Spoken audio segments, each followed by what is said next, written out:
Okay, so I'm here to speak, I think, about 15 minutes about the Justice for Magdalenes campaign in Ireland. Justice for Magdalenes, now we call ourselves Justice for Magdalenes Research. You'll find the website of the group in the materials that you have in front of you. It is a voluntary, grassroots advocacy group, primarily made up of academics, but also people whose mothers were in the institutions known as the Magdalene Laundries. So I'm going to explain the campaign that ultimately led in 2013 to a staged apology to women who had been incarcerated in the Magdalene Laundries, and to a redress scheme that the government estimates will cost approximately €58 million. So the Magdalene Laundries in Ireland were a form of institution run by nuns, Catholic nuns, from the foundation of the Irish state. They existed in Europe from the late 1700s, seemingly as places of respite for primarily women in prostitution. But with the founding of the Irish Free State in 1922, while these types of institutions were starting to close in other jurisdictions in Europe, we're not sure how long they lasted in America, in Australia. In Ireland, they were being given a new lease of life, you might say, for the purpose of containing girls and women who were considered to have transgressed or to be at risk of transgressing the very strict Catholic social norms that were being established from the foundation of the Irish state as our national identity. So Magdalene Laundries operated in 10 locations around Ireland. The last institution closed in 1996 in Dublin. There were still 40 women there at that point, washing laundry. They were, according to survivor testimony, which is unanimous on this point, places of incarceration, imprisonment. And for the most part, in fact, I would say as a lawyer, uniformly arbitrary detention. In some cases, some of the institutions were used by the state in the absence of a teenage girl's criminal detention facility, but even where there was some legal basis for detention, it never seems to have occurred that anyone in authority checked to make sure that girls who had been put in for what might have been a legal reason actually left at any point in time, or ever knew when they might get to leave. And the majority of girls and women who were in Magdalene Laundries appeared to have not really understood why they were there, how long they would be there for, if they would ever leave. And to me, the trauma primarily that remains today is actually in relation to the fact that most, if not all of the women in there, or girls, felt that they would actually die in those institutions, and many women did. It's estimated by the state that at least 10,000 girls and women were incarcerated for a variety of reasons: victims of sexual abuse, girls who'd grown up in the care of the church, and the nuns considered them at risk of being sexually abused or becoming sexually active outside of marriage. There was also state policy that if a woman had a child outside of marriage twice, she should be indefinitely detained to ensure that it never happened again. And the Magdalene Laundries were related to a whole other range of institutions that some of you may know about as well in Ireland, called mother and baby homes.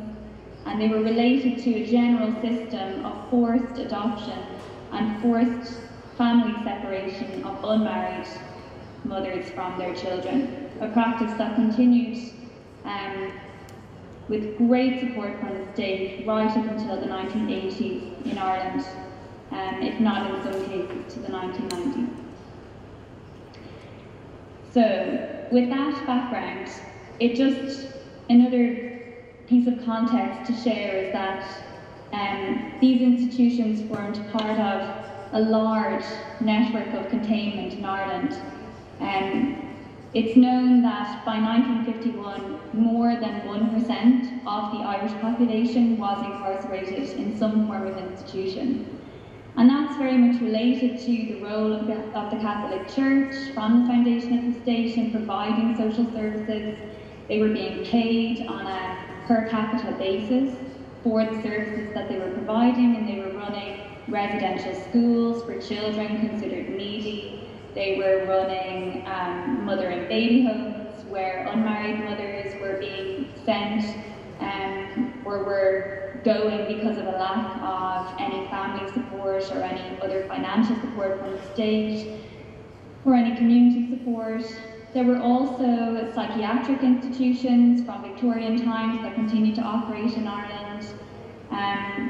Our prison population was actually a tiny proportion of that, more than 1% of the population that was incarcerated by 1951. And I would say we still have a massive tendency to institutionalise people who are in need of social services from the state.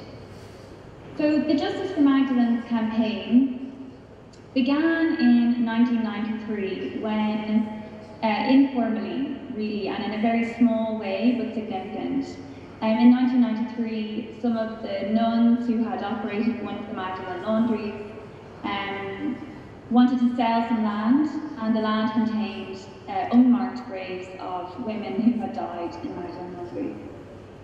And the Justice for Magdalenes group formed initially as a Magdalene Memorial Committee at that time, looking for a memorial to the women who had died. But 10 years later, in 2003, a very well-known Irish journalist, who sadly now died, Raftery, revealed that back in 1993, the state had given the nuns an exhumation and cremation license, even though the nuns had not been able to provide death certificates or the names of many of the women that had been in that grave. So at that point, the Memorial Committee turned itself into a Justice for Magdalenes group, asking for investigation, justice, and in particular for women who actually were still alive as well, who had experienced Magdalene laundries. The campaign kind of grew in the number of people involved in Justice for Magdalenes and also in its political ambition in 2009. At this point, an academic in Boston College, Jim Smith, joined the Justice for Magdalenes group. And what was really significant about Jim, and what probably I would say is the most significant thing about the Justice for Magdalenes campaign, is that he had been doing research in the National Archives and in the Central Criminal Court Archives, and he had been gathering lots of information from various places publicly available to show that actually the state had been fully aware and involved in the Magdalene laundries abuse. So with Jim Smith's help, the group Justice for Magdalenes in 2009 presented the government with language and a draft scheme of redress for women who were still alive. And the argument was that these women, one thing I didn't mention, but many of you will know, is that they worked unpaid all day, every day, when they were arbitrarily detained in the Magdalene laundries for no money, washing laundry. The idea being to wash away sin. So the argument was that the women needed pensions, they needed their unpaid wages, they needed an apology because of the stigma and shame that characterised these institutions and still was very much impacting on survivors. But the government absolutely refused, saying these were private institutions, the state was not involved, these were for adults, not children, and by 2009, the state had been starting to accept its responsibility for children and abuse of children in church-run schools, but it wanted to draw a line as between children and adults, and it also wanted to draw the line that the schools that it had apologised for and was investigating by this point, they were state regulated, They were run by the church, but they were established by statute. There was supposed to be state inspection, and they were saying about the Magdalene laundries, these were private. We had no inspection or regulation function in relation to these. So I met the members of Justice for Magdalenes in 2009. They had gathered a lot of evidence that the state had been involved in different ways, but it was quite clear that the state had not as a whole regulated or inspected the Magdalene laundries. As a law student at the time, and then subsequently as the lawyer within the group of other academics who were historians and sociologists and survivors, I immediately had the sense that the very fact that the institutions had not been regulated or inspected was, of course, a massive human rights violation. And together with Justice for Magdalenes, we decided to apply to the Irish Human Rights Commission for an inquiry. And that, I suppose, was the beginning of using human rights arguments and human rights language in what was ultimately a very public pressure-focused campaign rather than a litigation-focused campaign. So I think the second really key thing about the Justice for Magdalenes campaign was the use of legal argument, even though it wasn't a litigation-focused campaign. So on the first important part was gathering evidence from archives and from women as we began to do more and more and through oral history, but the second really important part was using legal argument, and I would say legal methodology, to start to gather witness evidence and make proper legal complaints, even though litigation was not the primary part of the campaign. And the reason for that is that access to justice is a real problem in Ireland for so-called historical abuses. Our statute of limitations is very restrictive. We also have a very problematic costs regime, where if you take a case against the state, or of course against the religious orders, they will pursue you for the costs and tell you from the very first day, if you continue this case and if you lose, we will get an order for costs against you, and if you have a house, you will lose your house and you will have to pay our costs. And that is applied in Ireland, and judges do not tend, in general, to refuse cost orders, even if you're taking a human rights claim against the state or against the nuns. And the other issue about litigation was that there was no access to evidence. Generally, the archives, even today, are still sealed, but we still made legal arguments nonetheless. So to make a very long story short, we were doing political campaigning, gathering evidence the whole time through parliamentary questions, through meetings with officials. We were doing media outreach, but we were also starting to make legal arguments. The Irish Human Rights Commission issued a 30-page assessment in late 2010 on the Magdalene laundries, finding that it was necessary for the state to establish a statutory inquiry and to provide compensation where appropriate, and that there was indication of a range of human rights violations: forced labour, ill treatment. They've never said torture, I certainly would argue torture, violations of Article 8 of the European Convention on Human Rights, also relating to burials, of course, arbitrary detention, the list goes on. I would add these days enforced disappearance, but that's still, I suppose, an argument that advocates make rather than one that has been accepted by state institutions in any form. So the next step, after the Irish Human Rights Commission issued its recommendation to the government had a parliamentary debate. They argued that the nuns had not been given a fair hearing. They just said, we'll discuss this and come back to you. And they were still maintaining, like, legally speaking, these were not the responsibility of the state. Ireland was coming up coming up for its first periodic review under the UN Convention Against Torture in 2011, and I started to interview survivors of the Magdalene laundries. There were a number of women in a support group in London who were women who had been transferred directly from the schools that the church ran into Magdalene laundries, and at this point there were support groups for the school survivors. So So between meeting people involved in this area, I was introduced to 4 women who wished to make their testimonies known. And I gathered witness statements from them, anonymised them, and attached them to a submission to the UN Committee Against Torture, making the argument that these were continuing violations under the Convention Against Torture. So Ireland ratified the Convention Against Torture in 2002. The last Magdalene laundry had closed in 1996. I felt at the time a risky argument. I was just worried.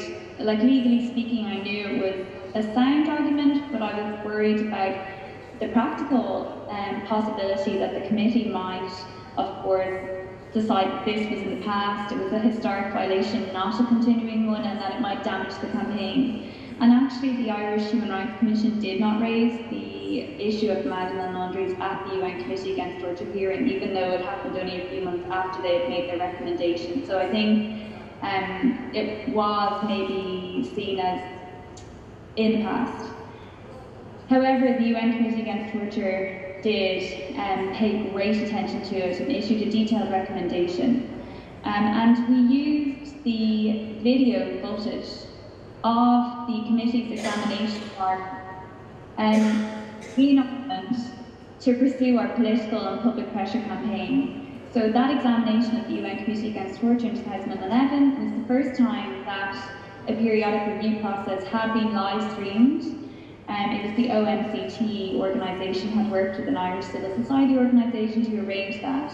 And it was really helpful because we were able to get the little snippets onto the news in Ireland where the Irish officials were saying, this all happened in the past, the vast majority of women went voluntarily, things that everybody knew not to be the case. Felice Dare, the chairperson of the Committee Against Torture, was extremely interested. She spent a very long time in person at that examination saying, what is the meaning of voluntary? What efforts were made to make sure that women knew when they would be leaving. If they turned 18, were they then treated as an adult and then able to leave, etc., etc. The Irish government was shocked that this gained so much attention because even today it's seen as historic.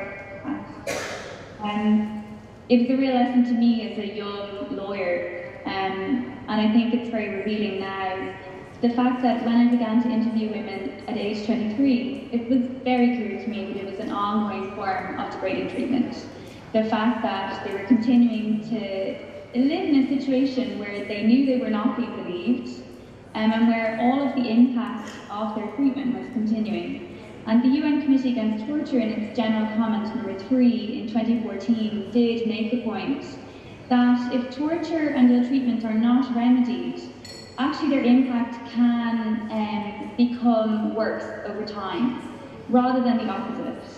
And that was really apparent to me instinctively speaking to the women. And now, 10 years later, I write in an academic way about how I think it is possible for torture and ill treatment to constitute a continuing situation of human rights violations, but it's certainly not something that's properly recognised. But speaking to the women, it was absolutely apparent. The Irish government did decide to establish some form of investigation after the UN Committee Against Torture made its recommendations. They recommended an investigation, prosecution of perpetrators, and comprehensive redress. Here is another place where I think the Justice for Magdalenes campaign was very effective. So the government established a governmental internal committee to establish the facts of state involvement with the Magdalene laundries. And that was clear that it was not going to comply with the requirements of an effective investigation as that's been interpreted by either the international human rights bodies or the European Court of Human Rights. So it was not issuing a public call for evidence. It actually did not have a mandate to investigate complaints of abuse. It was solely supposed to look at the question of state involvement with the institutions, almost in the abstract. And it was not producing any evidence to any of the people affected so that they could comment on it, for example. And even today, its entire archive is secret. So what we did was, we did our own parallel inquiry. And this was suggested to me by a lawyer in London who works a lot with the government, who said you have to be able to produce your own account for the day when their report comes out, to hold to account, to have made the human rights arguments in case they're not made in that report.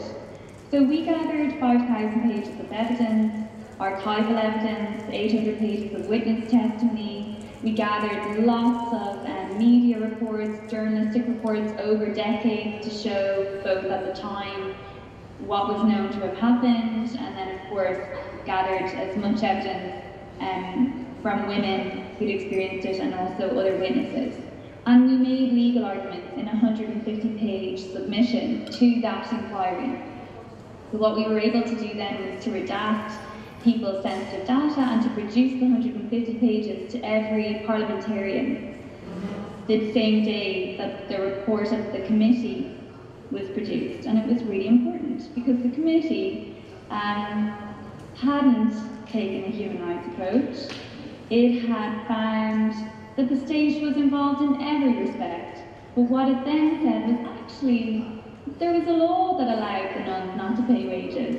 And actually, if children were put into Magdalene laundries, that was because actually the nuns under legislation were allowed to recall any girl who had left the school until she was 21 for any reason whatsoever. So it almost led to this strange legal reaction, like a historical, isn't this interesting, it's very sad, we hope that the women don't feel any stigma. But there didn't seem on the day that report was released to be an urgency around actually recognising the human rights violations. So it's very important that we were able to produce our, I suppose, shadow conclusion.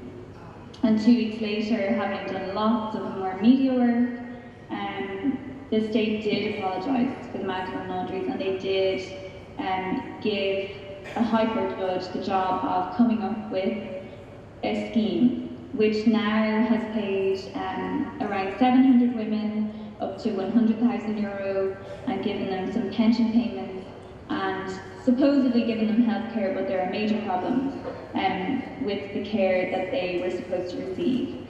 So the scheme is very good in some respects. It's definitely given many of the women badly needed material support. But in terms of a human rights response, there are major flaws. And I would say that, unfortunately, there are flaws across the board in how Ireland has responded to what it calls and what general society calls historical abuse. The scheme was stated to be ex gratia, meaning given as a gift, of course, not in recognition of any human rights violation. And I think the state takes this position because, on the one hand, it knows that no one's getting to court, so it's able to say, well, there's never been a court finding that we are legally responsible for anything. And obviously it doesn't then recognise the reason people haven't been able to get to court is partly because they haven't given access to any of the evidence and there's lots of procedural barriers and there's no legal aid. But then on the other hand, I think they also take this position because if they were to accept legal violations, then they probably feel that people would be able to go to court saying it's unconstitutional if you're accepting human rights violations to establish procedural barriers. So there's a real issue there, and I think it's one that affects lots of women's rights violations, which is that because the abuse was so bad, that's why they won't recognise it, because of the whole so-called floodgates argument. So we're continuing to do work with individual women who are having trouble with the scheme. I continue to make reports to every UN human rights body, and I also have submitted with other lawyers an individual complaint to the UN Committee Against Torture in relation to the Magdalene laundries and also other institutions that one particular woman experienced. A lot of people experienced a range of the institutions. And the arguments these days that we make are around accountability, guarantees of non-repetition, the fact that it's not good enough to just apologise for hurt and give ex gratia redress. What we really need in Ireland is proper acknowledgement of the human rights violations that happened. We need production of the evidence. So there's been lots of campaigning around the need for a national memorial that would include an National Archive, because every investigation to date has actually sealed all of the evidence that has been considered in the investigation, and the only outcome is then a report, which is written not necessarily from a human rights perspective. So there's a need for a National Archive, there's a need for national education. There have never been any prosecutions in relation to these institutions, and then the same goes for the mother and baby homes, the forced adoption. And I think, just to conclude, I certainly would worry about repetition given our failure to acknowledge as a state and as a society the human rights violations that happened. Of course, individually we're violating the individual victim's right to a remedy and redress by failing to recognise their human rights currently and the human rights violations that happened. But we're also then failing to use this opportunity to evaluate properly how we provide social services today. So there are many examples in Ireland still today of arbitrary detention. We do not regulate deprivation of liberty except for in psychiatric hospitals and in prison, which means that lots of people are being arbitrarily detained in other social care settings. We have not ratified the optional protocol to the Convention Against Torture, which to me, given our history, is unacceptable, but it just does demonstrate our inability to connect the past to the present and to recognise that what we did in the past is actually now in our DNA, and we actually need to take big steps to overturn those habits. And ultimately, I think we still have a long way to go in terms of properly respecting women's equality, of course. Unfortunately, we've seen in the scheme, for example, for Magdalene survivors, that their testimony about how long they spent in an institution, which of course is required to receive redress, their testimony is not actually considered evidence. So the civil servants want to see records, and if you query why they want to see records, they'll say, well, we can't give out payments without evidence. And so unfortunately, we do see still today particular attitudes to women, to abuse survivors, that if they're being applied to so-called historical abuse, you have to wonder, and the chances are they are still being applied to people who are experiencing violations today. So I'll stop there, and we'll very happily take questions if anyone has them.